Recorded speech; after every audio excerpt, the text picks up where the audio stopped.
Welcome to this week's On the Fly. I'm your host, Gene DeFilippo, and our guest is Tim Pernetti, the newly named commissioner of the AAC. Tim, welcome.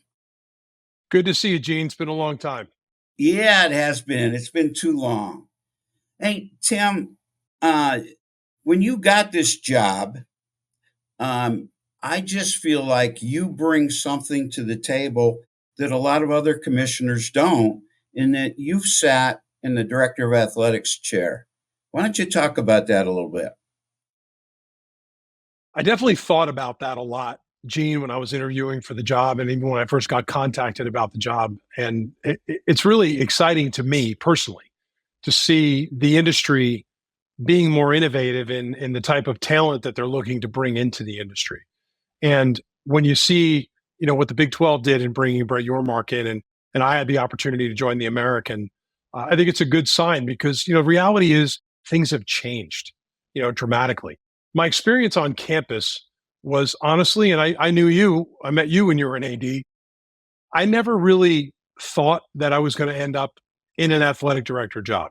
And quite frankly, I wasn't sure I was ever interested in it. But when Rutgers came calling, I think because of my experience as a student athlete there in football, sort of my life experience. I met my wife there and she played lacrosse there. And the place really had meaning to me personally because like when I was getting ready to go to college, we didn't have money to go to college. My football scholarship was my ticket and I'll always be indebted to Rutgers for that. But because it was my school, I entertained it. And then I very quickly became excited about doing the job. I think I had my eyes open going into most of what happens there. But it is New Jersey, so you never know. But I think the politics I might have underestimated a little bit. But to your point, the broad-based experience that you get working on a college campus is not an experience that you'll have anywhere else in the business. And I've been lucky to be around the private sector of sports otherwise my entire career. Working on a campus was, I used to say, it's the bizarro world. Like it's totally opposite of everything that you're used to in the private sector. Having said that, when I left that job and did some other things and then ended up running IMG College and ended up in this job as commissioner, having that point of view and that perspective and understanding what athletic directors and presidents deal with, what some of the challenges that campuses face today are, I think it's been a huge advantage because in that commissioner room, like Jimmy Phillips has that experience as well. Was an AD at Northwestern, but every commissioner brings something different to the table. And I think that's what makes the room so dynamic because you got a lot of type A's in the room. There's a lot of opinions, but it is a group that's committed to trying to move the industry to the right place. And you, my friend, are one of those that's trying to move this industry to a great place. Hey, let's talk about the American and the football year that you had. And gosh, you had some really good football teams, and we got a game Friday night. It's a lot of excitement. There really is. And, as a football guy, I have a lot of sports to oversee in this role. But as a football person at heart, because it changed my life so much as a young person, I was really excited about the season. And I think we had a lot of great headlines coming in. I think what everybody starts with is like where you ended up. But we had great headlines coming in. We had a great Memphis team coming in that is 10-2. We had a great Tulane team coming in that is playing in the championship game on Saturday night. Army's first year in the conference, which I think a lot of experts really didn't know what to make of that. Like, how will Army be able to, compete in the conference? How will they do? And they showed out incredibly well. Navy showed out incredibly well. To have 8 bowl eligible teams, I think is a tremendous story for us. But, what I would say about a few in particular, Memphis right now is one of 6 schools in the country ranked in football and basketball. What Tulane has done with John Summerall, I think he's one of the most talented, coaches in the country. Coach Monken, if you could open a book and look up a picture of what the football coach at Army should look like, his picture is going to be there. Like what he's done to be not only a leader of men, but to really fight their way into the conference like they did. Army and Navy in particular are national brands. So the visibility our conference got from that was really dynamic and continues to be. And just kind of fitting, this, you don't mind the cold weather. You're like me. It's kind of fitting that we're going to have a Friday night, 8 o'clock kickoff on broadcast on ABC. Probably going to be about 21 degrees at kickoff. It'll be a great night up in New York at West Point.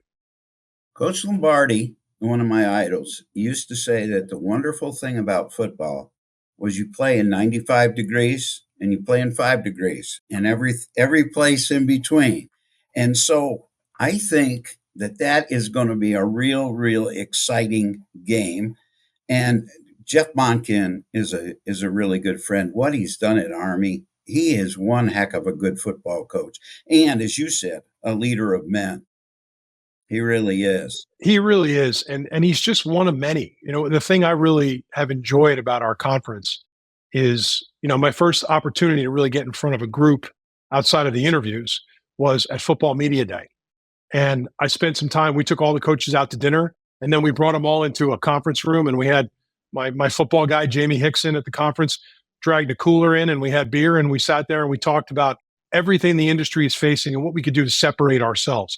And what I know about that group, and it's changed, right, dramatically. 6 of those guys are no longer in the conference, but it's a committed group in trying to make the league great.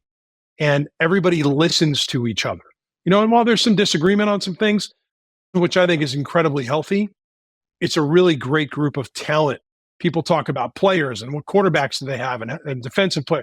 We have great coaching talent in this conference. And as you know, Gene, from being an athletic director, that's more than 50% of the battle. Like, you have to have the talent in the coaching positions in order to set yourselves up for success. But every commissioner wants the same thing. During the football season, you want multiple members in your conference in the national conversation in late November. And we have that. We had it throughout November with Memphis and with Navy and with Tulane and with Army. You want that. And then in basketball, you want to have that same scenario in February when people are getting ready to start talking about the NCAA tournament. And I think we're going to be there as well. But, just overall, we're talking about Coach Monken to start. We have great leaders in the coaching positions in this conference. We're excited. We got some new talent coming in at some of the schools that made the difficult decision to make a change. But in this day and age, even with NIL and transfer portal and everything else, coaching makes a difference. Yes, it does. Having been an assistant coach for 10 years, the coaches that I worked for had such an effect on my life. And when an institution can hire a really good football coach like a Jeff Monken, that's 50% of the battle. You're absolutely right. Tim, since you came in as commissioner, what have you been working on? What have you spent a lot of your time doing? Man, how long you got? I got a long list on that one. I have as long as you want to talk. Yeah, listen, it starts with, in my mind, and I haven't approached this role any differently than any other new job that I've taken. And I've just been lucky. I've had all these fun opportunities in my career. Like, when I was a college kid, I knew I wanted to work in sports, but I never really envisioned the journey that I would get on. I mean, I've just been so damn lucky. So, but everything I take on, I start the same way. I spend the first 60 days just getting out and getting in front of people and asking a lot of questions and listening. And what I learned in this job from getting around to all the campuses is everybody's dealing with their own set of circumstances. Like, everybody is faced with a unique challenge.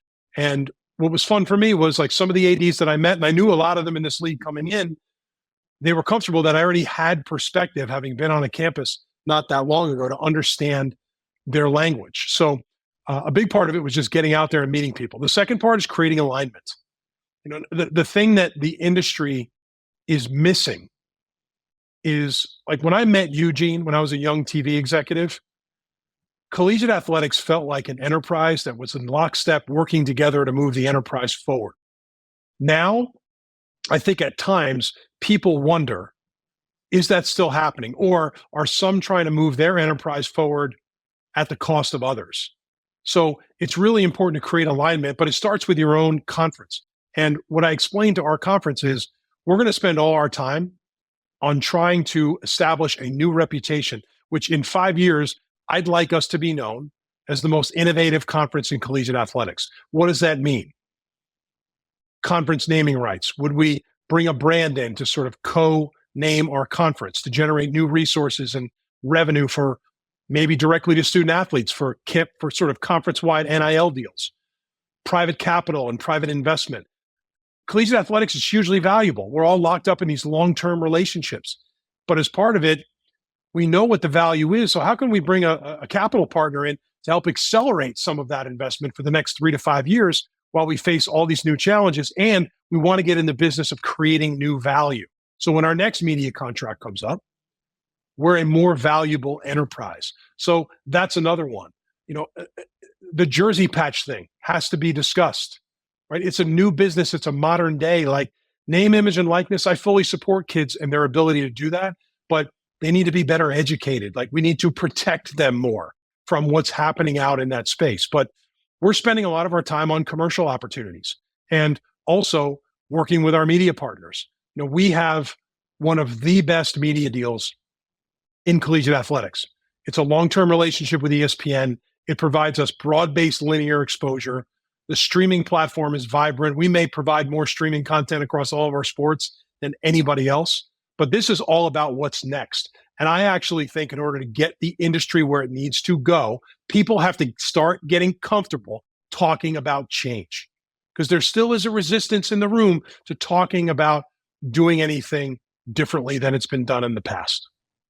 Tim, we sat there for years and years, and we knew that things were coming, but we kind of kicked the can down the road and said, well, we'll deal with that when we have to deal with it. Well, you know what? Thank goodness for people like you that are not going to kick the can down the road. But you know what? We're going to be new. We're going to come up with new and innovative ideas. And you know what? We need that. We need that right now. We really do. And there's two schools. I think you could spend time lamenting why we are where we are and what could have been done differently, or we can just accept where we are and get on with it, right? And try to figure it out. So that's more of our mindset in the American, which is let's take swings at things that haven't been done before. Let's create opportunities and assets that haven't existed before. And quite honestly, if our peer conferences and others in the industry don't feel like it's a good direction to head in for the industry, they don't have to do it. It's just a reality. Like, I want to work, and I always have, in that room with other commissioners in a positive and productive way. And you want to push debate and you want to talk about these things, but we have to embrace the fact that things are changing. And it's not you couldn't pick anybody out in particular. It's the industry that failed to modernize itself over a period of time. So now, because of that, we are where we are. So are we going to worry about why we got there, or are we just going to go do something about it? Let's go do something. Right. And don't thank me too soon, Gene, because you're making the assumption I've actually got this stuff figured out. Like, we're still trying to figure it out too. But we're all trying to figure it out. Tim, let's talk about your 8 bowl teams. I'm on the board here of the Wasabi Fenway Bowl, and this will be our 4th year, and we're going to have one of your teams, and I'll tell you what, they're going to have a great experience here. Playing at Fenway Park, being on the Green Monster, a lot of great things. Talk about some of your other bowls. Sure. So, I'm not, as a Yankee fan, I'm not going to spend any time talking about the Green Monster, unless you want to talk about Bucky Dent hitting it over the Green Monster in 78. Oh, stop it. Hey, you know what? You know what's funny about that? So Bucky Dent and I became friends when I ran IMG Academy because he lived nearby. Okay. And when I met him, I was like, I'm sure everybody's like got their Bucky Dent moment, right? And he's like, yeah, what's yours? And I said, okay, I'm 8 years old. I go to grade school. And I remember looking out the window because our teacher promised us we'd watch the game that day. And he was carrying his television from his car into the classroom. And we watched that game and saw Bucky Dent's home run. So that was my Bucky Dent story. But on the Bulls, we're excited that we talked about a few of them. Army, Navy, Tulane, Memphis, East Carolina, South Florida, UTSA. You got all these teams headed to their bowl games, which is and North Texas, which is really exciting. Fenway is a great tie-in. It provides a great opponent on the other side as well. The Independence Bowl is a new bowl relationship for the conference this year. And we've got great relationships, whether it's Frisco or Birmingham or Gasparilla, the Military Bowl, the Armed Forces Bowl, Myrtle Beach. Like we've got all these great tie-ins. But you know this, Gene, because I guarantee when you were an AD, you lobbied your commissioner about what game you wanted to go to. The challenge that we deal with at this time of year is that part of it. So what I asked our guys that run our football group, Jamie Hickson and Shane Elder, who are literally two of the best in the business. I said, you know what? Middle of the season, let's start asking schools what their preference is. I said, I know we can't guarantee everyone to go where they want to go, but I'd like to know what they're interested in. The beauty of having those conversations is we knew then, and we've been able to work over the past 30 days to make sure that we can set ourselves up for the best success possible. But just in general, the story of having more than half of our conference going to compete in bowl games sends a great sign. The other side of it, where people have asked me about, you have all these coaching departures. Well, that's part of the business. Coaches are going to come and go. It's challenging because you get to know them personally, but I take it as a hugely positive signal that those programs are serious about success. Otherwise, why would you make that decision, right? Why would you decide to take on that buyout if you weren't serious about success? So I think even in times of change, it sends a signal that this league is serious about success. It sure does. And whenever you have a coaching hire, you're always trying to hire a better coach than the one that left. And in the NFL, my son's been in the NFL for 15 years.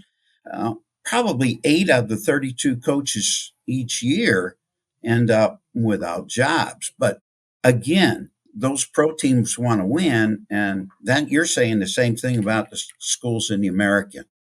Yeah. But Gene, you hired coaches. In this day and age too, you have more access to resources to vet coaches than I think you ever had before, which is a huge benefit, for ADs. But think about the new world for a second. Like I'm concerned for coaches because the new world is this. You hire a coach, and because of the transfer portal and because of your ability to fund NIL to be able to assemble a roster in 1 year, the expectations are if you make the NIL investment, if you enable your coach to be able to acquire the roster they want to acquire, they should be able to win. I think that the misconception about NIL is people give money towards NIL and they think it guarantees a winner. It's not the case. But the worry I have for coaches is, like you remember this, you'd hire a coach, and if you're starting over in football, they got 2 or 3 years to be able to recruit and build and establish culture and get the thing moving. And by year 4, if you're not seeing results, I think you kind of know where you're headed. Now, coaches are not even getting 2 years. Right? Think about that. It's like, hey, we need the roster. We need the money. Here's the money. Go get your roster. You had 1 year. In the middle of the second year, you're not getting it done. You're out. So I think coaches may have a shorter leash too, based on how the climate is changing. And that's going to be challenging for the industry. It is. Anymore, you don't build a program. In the old days, you could come in, Bill Snyder, Frank Beamer. They came in, they created a culture. They built a program. And the coaches today can't do that. That you build a roster every year. It's hard. And at the same time, like when we talked about failure to modernize, the way the system is set up right now is enabling this behavior. And I just think it's harder to be a coach than ever before. The running line with our coaches that I say all the time is, I always say, I don't know when the hell you find any time to coach football or coach basketball or whatever it is, because I remember when I worked at Rutgers with Coach Shiano, when July came around, like the coaches evaporated. That was their time to go on vacation. They didn't return calls, and they needed that time for almost their own mental health because they were working all year round. Coaches don't even do that anymore. Like they're running around to events, picking up checks from their NIL collectives, and they're showing their face and they're shaking hands. And by the way, that's part of the deal. You have to fundraise, but I don't know how they find the time to coach football at the level that they probably would like to. All this stuff is just becoming, a big distraction. I've had 4 or 5 coaches tell me that they can't wait for the season to start because they get off the road and they don't have to keep recruiting dollars and, going to see alums and friends of the program. They can't wait for the season to start. Yeah. Yeah. Well, I'd be right there with them.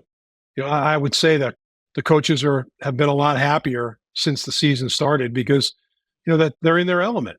And like I said earlier, we have a lot of really talented young coaches in this conference. And, with some of the recent hires that are already being made, we're bringing some great talent into the conference, including like some of them are new head coaches, like Blake Harrell, ECU. He's a new head coach, and the coach that was hired at Florida Atlantic, he's a new head coach with a great background. Texas Tech coached Patrick Mahomes, like all these things, and then we got Casey Keeler coming to the league to coach at Temple. Now that's a veteran guy, right? So we're bringing more and more talent in. But you know how coaches are. Coaches are happy when they're on the football field coaching football, or they're on the court coaching basketball. And why are a lot of college coaches tapping out to go to the NFL? Like we've seen head coaches do that. I think it's because of a lot of this other stuff that they have to do rather than just coaching football. That is great. Well, I know, having spent so much time in Jersey, you've got some great Italian restaurants as well. You want to mention a couple of them? Man, I'll tell you, the Italian restaurant that I would probably put right at the forefront is I can't give my address out, right? Because I don't want people showing up at my house, but it's my home address in Oakland, New Jersey. Like my wife Danielle gets in the kitchen and gets the meatballs going. I have not had a better Italian meal out anywhere in New Jersey than that. Having said that, I mean, how much time did you actually spend in New Jersey in your career? You know what? Quite a bit. I recruited there, and we had a lot of alums when I was at Villanova that lived in Jersey in Summit County. So I spent a lot of time there, and not as much, but quite a bit of time when I was fundraising for Boston College. Is that right?